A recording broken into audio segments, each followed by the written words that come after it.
अरे बच्चों, आप सभी का हमारे YouTube channel smart education by C Bhatt में स्वागत है। मैं हूं चंदन भट्ट और आपके लिए लेकर आया हूं रोज की तरह कुछ नए प्रश्न।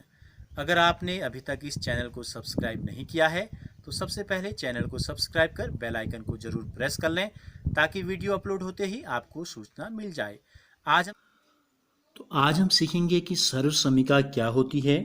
आपकी किताब में कुछ सर्व समीकाएं दी गई हैं और अगली जो प्रश्नावली है वो इन सर्व समीकाओं के प्रयोग के द्वारा ही हल हो पाएगी। तो देखो, सर्व समीका क्या होती है। तो सर्व समीका क्या होती है? ऐसी समीका जो चर के सभी मानों के लिए सत्य होती है, उसको हम बोलते हैं सर्व समीका। ठीक है। और इससे पहले हमने समीकरण पढ़ा था, जबकि समीकरण में ऐसा नहीं होता है। तो जैसे हम एक सर्व समीका, कोई एक समीका लेते हैं, हमने एक समीका ले ली ए धन, जैसे हम उदाहरण लिखते हैं, देखो इसको समझने की कोशिश करते हैं।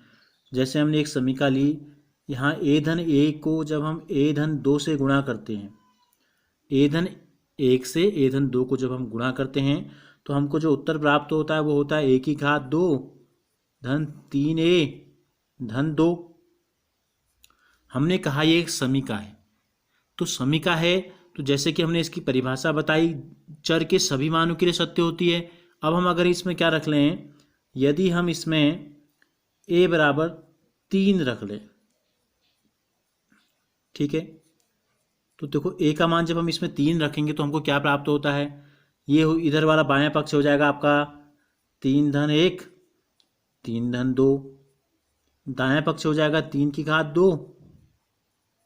3 a का मतलब 3 गुणा a हुआ, a का मान 3 रख दिया धन 2। देखो 3 में 1 जोड़ो 4, 3 में 2 जोड़ो 5, दोनों कोष्टक का मतलब क्या है, बीच में गुणा है। 3 की घात 2 का मतलब होता है 3 गुणा 3 9, 3 गुणा 3 9 और धन 2। 4 पंजे 20, 9 में 9 जोड़ा 18, 18 में 2 जोड़ो 20। तो क्या आ गया, देखो लेफ्ट हैंड साइड जो है ये राइट हैंड साइड के इक्वल आ गया।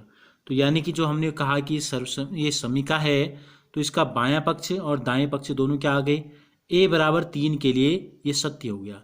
इसी प्रकार हम a की वैल्यू जैसे जैसे चेंज करेंगे, a की वैल्यू 1 रखेंगे, 2 रखेंगे, ठीक है, 4 रखेंगे, 5 6 8 10 कुछ भी आप रखो तो हमेशा क्या होगा, बायां पक्ष हमेशा दाएं पक्ष के बराबर होगा। तो ये होती है समीका। ये क्या, इसको क्या बोलते हैं, समीका। इसके अलावा जब हमने क्या सीखा था, समीकरणों के बारे में हमने सीखा था। हम जैसे एक समीकरण लेते हैं, हम लेते हैं एक समीकरण,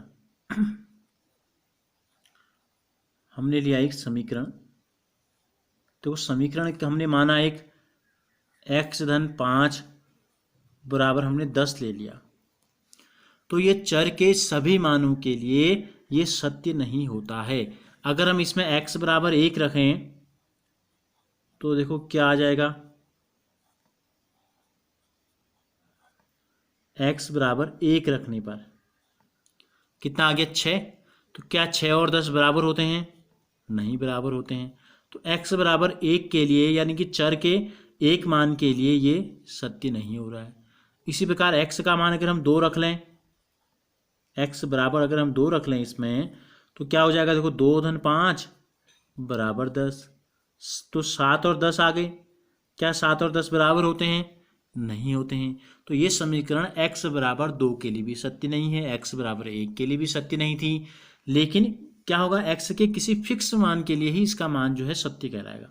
अगर हम x बराबर 5 रख दें इसमें तो ये हो जाएगा 5 धन 5 बराबर 10। तो ये आ गया 10 बराबर 10। तो x बराबर 5 के लिए ये समीकरण जो है ये सत्य है। इसके बाएं और दाएं पक्ष दोनों बराबर आ रहे हैं, जबकि समीका में ऐसा नहीं होता है। ठीक है, समीका क्या होती है, चर के किसी भी मान के लिए कोई भी मान, आप a का हमने यहाँ उदाहरण लिया था, a वाला समीका हमने ली थी, तो कोई भी मान अगर हम रखेंगे तो इसके बाएं और दाएं दोनों पक्ष हमेशा बराबर आएंगे। तो अब आपकी किताब में कुछ सर्व समीकाएं दी गई हैं जिनकी संख्या लगभग 4 है, तो हम उनके बारे में आपको बताएंगे। तो कुछ महत्वपूर्ण सर्व समीकाओं को हम लेते हैं, मानक सर्व समीकाएं हमने जिनको नाम दिया है, और आपकी किताब में जिनकी संख्या कुल 4 दी गई है।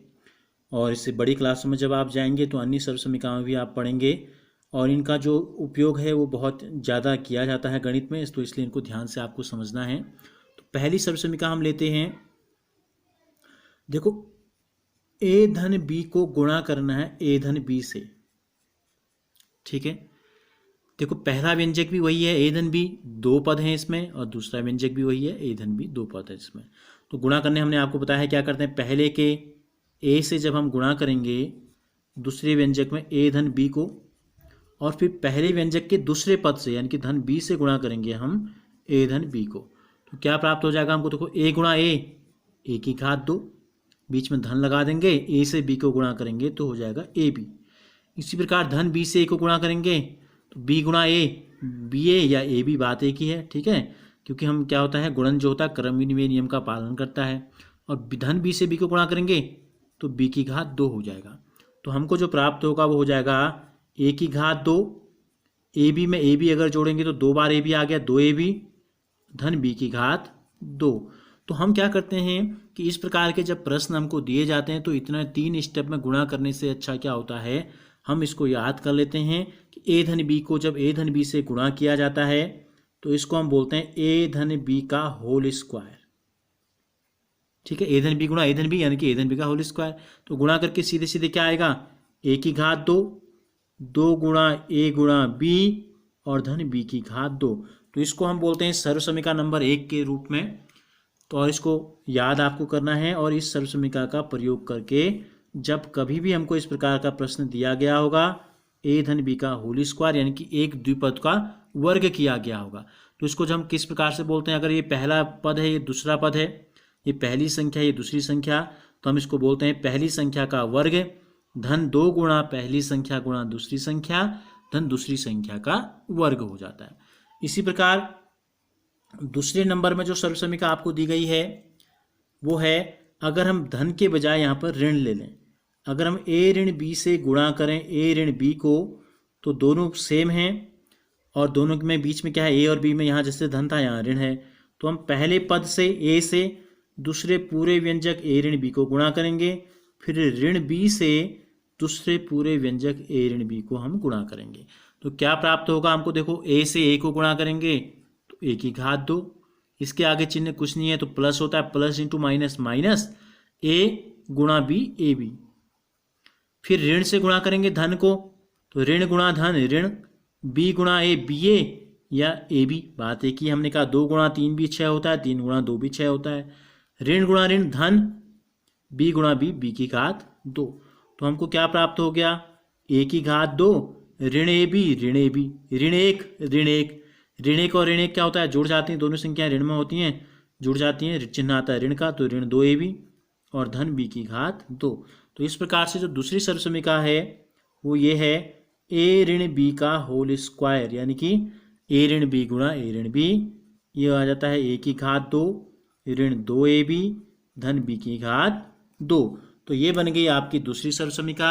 ए ऋण बी का होल स्क्वायर क्या होता है, पहली संख्या ऋण दूसरी संख्या का जो होल वर्ग है इसको हम लिखते हैं पहली संख्या का वर्ग ऋण 2 गुणा पहली संख्या गुणा दूसरी संख्या धन दूसरी संख्या का वर्ग।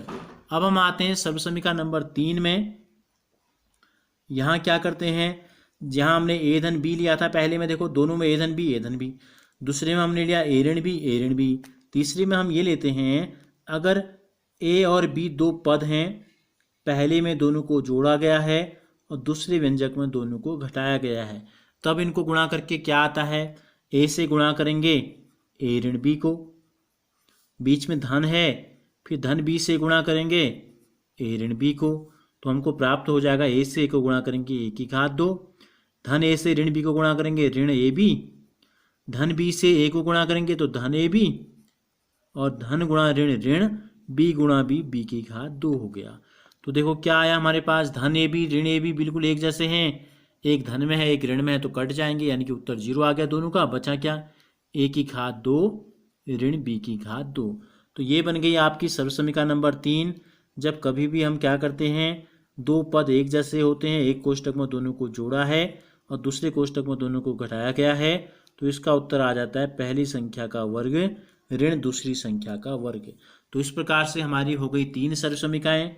अब है एक सर्वसमीका और, ठीक है, नंबर 4 में, उसको देखते हैं। नंबर 4 में जो सर्वसमीका है उसमें क्या करते हैं, अभी तक हमने क्या किया था, तीनों में ए बी हमने लिया था। इसमें हम लेते हैं एक चर, यहाँ लेते हैं हम एक्स। अगर हम एक्स में एक बार ए जोड़ें और एक बार एक्स में बी जोड़ें, ठीक हो गया। एक बार एक्स में ए और एक बार एक्स में बी अगर हम जोड़ें और इनको गुणा करें तो हमको क्या प्राप्त होता है। देखो, एक्स से गुणा करेंगे एक्स धन बी को, और ए से गुणा करेंगे एक्स धन बी को। यानी कि पहले पद से दूसरे व्यंजक को गुणा किया, फिर दूसरे पद से दूसरे व्यंजक को गुणा हमने किया। तो देखो, एक्स गुणा एक्स, एक्स की घात 2, बीच में धन है एक एक्स और एक बी। यहाँ पर बी को हम गुणांक के तौर पर लेते हैं, यहाँ एक्स को हमने लिया है चर, ठीक है। और ए और बी जो है यहाँ अचर है। ए और बी यहाँ क्या माने हमने, अचर संख्याएं, कोई गिनती 1 2 3 4 5 6 कुछ भी हो सकता है। तो इसलिए हमने एक एक्स का प्रयोग किया और एक ए बी का प्रयोग हमने किया है। तो यानी कि पहला पद दोनों व्यंजकों का एक जैसा है और बाकी पीछे से इनके कुछ अचर संख्याओं को जोड़ा गया है। तो फिर ए से गुणा करेंगे एक्स को तो क्या आ जाएगा, ए एक्स, और फिर ए से गुणा करेंगे बी को तो आ जाएगा ए बी। तो आप देखो क्या है, ये दोनों समान पद हैं, दोनों के पीछे से एक्स है और आगे से क्या है, अचर संख्याएं हैं, गुणांक हैं। तो एक्स को कॉमन ले लेंगे, एक्स इन दोनों में है तो एक्स को बाहर ले लिया, क्या बचा, एक बचा ए, एक बचा बी, बीच में दोनों के धन है तो ए धन बी, और यहाँ आ गया ए बी। तो इस प्रकार की सर्वसमीका नंबर 4 में अगर दो व्यंजक हमको गुणा करने हों, दोनों द्विपदी हों और दोनों का पहला पद एक जैसा हो, यानी कि एक्स और एक्स हो, तो क्या करते हैं, गुणा करने के बाद जो उत्तर आता है वो हो जाता है पहले पद का वर्ग धन पीछे के दोनों गुणांक जो हैं ए और बी अचर पद, इनको जोड़ के पहले पद से गुणा कर देते हैं और अंत में दोनों अचर पदों को आपस में गुणा कर देते हैं। तो ये हो गई आपकी 4 सर्वसमीकाएं। तो इस लेक्चर में आपने क्या सीखा, आपने सीखा कि सर्वसमीकाएं क्या होती हैं और वो समीकरणों से किस प्रकार भिन्न होती हैं, और 4 मानक सर्वसमीकाएं आपकी पुस्तक में आपको दी गई थी। ये बहुत ज़्यादा महत्वपूर्ण हैं, तो इसलिए इन सब को आप क्या करेंगे, बार बार लिख के इनको याद करेंगे। और कल हम जब आपको इनका प्रयोग कैसे किया जाता है ये हम आपको सिखाएंगे कि इनका यूज कैसे करना है।